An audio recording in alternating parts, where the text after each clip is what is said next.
Hello guys, napaka-busy na naman si Aling Luning. Kumusta na kayo mga friends? Ito mga friends, no, ay varnish. Ayan guys, tingnan nyo yung pintuan ko. Ayan, nag-start na ako mga friends. Kaya ito ang gagawin ko, ang aking pintuan ay lagyan ko siya ng varnish para naman siya bago tingnan.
Ayan na guys ang buong pintuan.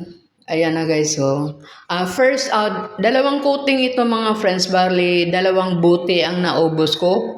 Kinakapalan ko lalo na dito sa baba kasi yung ulan. Pagtalsik niya mga friends, kaya kailangan na kapalan ko dito sa baba. Ayan ang itsura niya mga friends sa pintuan. Kailangan talaga na kung gusto mo na panghabang buhay ang ating pintuan, kailangan talaga na alagaan natin sa pintura or sa varnish mga friends. Ayan guys, hanggang dito na lang. Bye-bye!